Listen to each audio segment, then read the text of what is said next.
Makikita ho ng ating mga kababayan na yung mga pumirma dyan sa impeachment na yan, meron ho talagang kabayaran o meron ho kapalit yung kanilang ginawang pagpirma o meron silang inaasahang kapalit sa ginawa nilang pagpirma.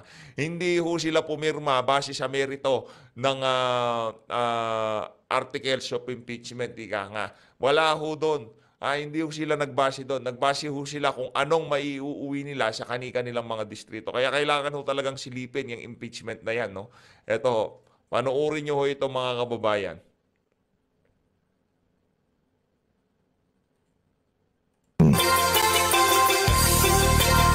Maraming salamat, Butch Taniedo, sa balitang yan. Samantala, Congressman Odi Tariela aminadong kinonsidera niya ang pondong maiuwi sa lalawigan kaya lumagda sa impeachment laban kay BP Sara Duterte. Nako, kinonsidera yung mga maiuuwing. Alam nyo na ho yun mga kababayan. Siyempre panahon ng kampanya, kaya ho itinaon yan sa panahon ng kampanya para yung mga re-electionist na congressman, ipamimigay yan di ba? Meron silang pang-aayuda, meron silang iyayabang sa kanilang mga constituent. Kaya ho talagang itinulak yan ngayong panahon ng eleksyon. Hindi na ho sa susunod. Kasi pag itinawid yan sa 28th Congress, mahihirapan ho sila. Marami hong manunuwag na congressman dyan kasi kakaumpisa pa lang ng termino nila Kahit na hindi sila pumirma, hindi sila matatanggal bilang congressman. Ngayon mga kababayan, halimbawa, sinuwag nila itong si Tamba. At itong si Tamba, alam naman ho yung mama na yan, mahilig gumanti yan. Ang di lang ho ginagantihan nitong si Tambalislos, iyang si Amy Marcos, kahit anong sabihin ni Amy Marcos, di ho siya gumaganti, di ho yung gumaganti si Tamba. No? Kaya sa kabuuan ng planong nakikita natin na to, meron ho talagang partisipasyon niyang ali na yan. Kaya wag niyo ho siyang tanggalin sa larawan, ika nga. Isa ho siya sa mga kumukumpas kung anong mga nangyayari ngayon sa ating bansa. No? Kasi pag nagkataon, hindi kayo pumirma dyan at re-electionist kayo, kakausapin ni Tamba yung kalaban niya. Baka sa kanya niya ibigay yung pondo, di ba? Matatalo kayo dyan, Brad. O anong nangyari ho mga kababayan? Siguro pag-usapan na, nag-usap-usap nila na sila, 150 million yan. Kung pagka hindi kayo pumirma dyan, yari kayo kay Tamba.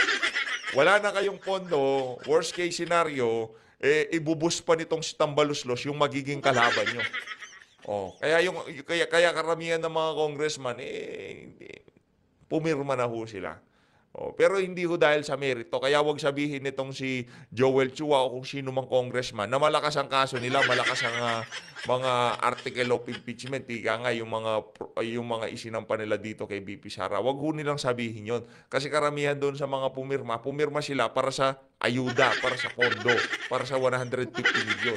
Yun ho ang katotohanan doon. At yun nung hindi may tatago ng nitong si Tambaluslos. Kasi marami na hong congressman ang lumabas na nagsalita na pumirma sila dyan dahil doon sa makukuha nilang ayuda, hindi sa kung ano pa man kadahilanan. Yun ho talaga ang dahilan. Hindi ho dahil merong linabag itong si VP Sara. Ang dahilan ng kanilang pagpirma dahil doon sa ayudang makukuha nila. Ito ho ang video na dapat ipag-viral natin. Ito ho yung dapat makita ng ating mga kababayan. Para pagka inumpisa na yung impeachment trial, malaman ng ating mga kababayan at ma-realize ho nila na linuloko ho tayo nitong mga congressman na to para sa kanilang mga political interest, para sa kanilang mga ayuda, para sa pondong makukuha nila, ibebenta ho nila kahit ang opisyal na binigyan ng pinakamalaking mandato ng sambayan ng Pilipino. 32 million. Kaya ho nilang ibenta ang kaluluwa nila dyan kay Tambaluslos para lang ho sa 150 million. Ganun ho kawalang hiyaya mga congressman na yan. Kaya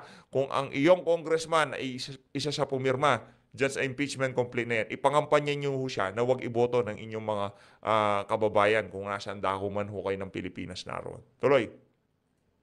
Aminadong isa sa kinonsidera ni Congressman Odi Tariela ang pondong maiuuwi at magagamit para sa mga programa nito sa lalawigan. Kaya ito pumirma sa impeachment laban kay Vice President Sara Duterte. Wala na yun pa lang ho Kumbaga, wala na, tapos na Pagka kaya pumirma, isa sa mga kinonsidera yung mga maiuuwing pondo. Di ba? Siyempre, alangan naman ibigay niya lang naman sa mga sa mga constituent niya, di ba? Alangan naman, di ba? 150 million yan Di umano, 150 million yung kada isang congressman na pumirma dyan. Isipin nyo mga kababayan, para lang sa impeachment nitong si Vice President Sara Duterte, gumusta ho ang administrasyon na to ni Marcos Jr. ng, sabihin na lang ho natin 215 na lang yung original na pumirma. Ang pinamagay ho nila mahigit 32 billion pesos. Sa pamamagitan ng ayuda o kung akap o kung ano pa man yan. Ganun ho, sa paghabol ho nila, sa pagpustyon ho nila sa 125 million confidential fund nitong si VP Sara, ang pinamigay ho nilang ayuda o kung ano pa mang form ng pakimkim yan dito sa mga congressman na to, mahigit ito hindi pa ho kasama dito. Yung mga pahabol, ika nga, sayang nga naman, di ba, na-impeach na, pahabol, bigyan nyo pa kami kahit magkano lang. 32 billion 250 million pesos ang winaldas ng administrasyon na to para sa impeachment ni VP Sara. Kung yung mga kumakalat sa social media na 150 million kada congressman, talagang nangyari yan sa pamamagitan ng ayuda o proyekto o kung ano pa mang pakimkim galing sa mga walang iya dyan sa House of Representatives. Nakuha nyo ho ba? Di ho natin sinasabing meron talaga o kung ano pa man. Yun lang mga kumakalat kagaya nung kay Tio Moreno kagabi, di ba?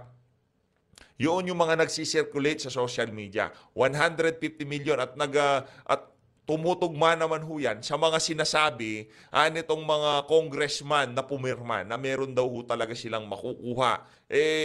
Merong makukuha plus 150 million. Parang nasa tamang direksyon ho ata tayo. Natutumbok ho ata natin kung ano nga ba ang nangyari dyan sa impeachment na yan ni VP Sara dyan sa House of Representatives. Ging panayam ng KRFM Network sa programa nito kahapon, sinabi ng kongresista na pangunahing dahilan kung bakit ito lumagda para sa naturang impeachment ay dahil sa nilalaman ng dokumentong nagsasaad ng reklamo laban kay Duterte. At isa na rin doon ang pagkonsidera sa 22 billion pesos na umano'y congressional budget para sa Occidental Mindoro. Iniisip Grabe naman ho yan. Nakakayaw itong mga congressman na to. Lamang daw nito ang kapakanan ng mga kababayan kaya ito lumagda. Posible rin kasi umanong maglahong parang bula ang nasabing pondo kung tututol siya sa impeachment. Normal lamang din daw na lumagda siya bilang pagsang-ayon sa desisyon ng mayorya at suportahan ang hangarin ng partido na mapanagot si Duterte.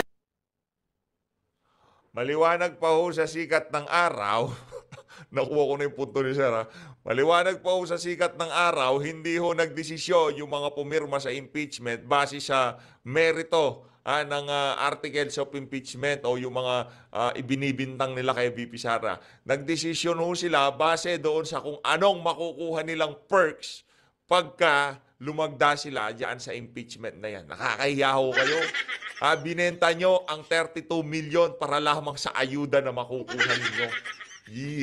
Ngayon nagpapaliwanag kayo. Pinapaliwanag nyo sa mga constituent nyo dahil alam nyo malakas si VP Sara sa mga lugar nyo. Kaya nagpapaliwanag kayo. Sinasabi nyo, kina-counter nyo yung galit ng mga constituent nyo sa mga ayudang makukuha nyo. Naku, malabo po yan. Sa lahat ng mga congressman, halimbawa dito sa Region 3, yung kalaban ng anak ni Dong Gonzales, huwag nyo hong iboto yan. Huwag nyo iboto yung anak ni Dong Gonzales, iboto nyo ho yung kalaban ng anak ni Dong Gonzales. Ayun hong iboto nyo. Kasi yung si Dong Gonzales, isa uya sa mga promotor sa mga kabalbalan dyan sa House of Representatives. Kaya dapat ang iboto nyo yung kalaban ng kanyang anak. Tapos na ho ang termino ng ano niya. Di ho tayo nakikaalam sa local politics as much as possible. National lang ho talaga. Pero dito sa isa na to, lahat ng congressman, huwag nyo hong iboto basta pumirma dyan sa impeachment na yan.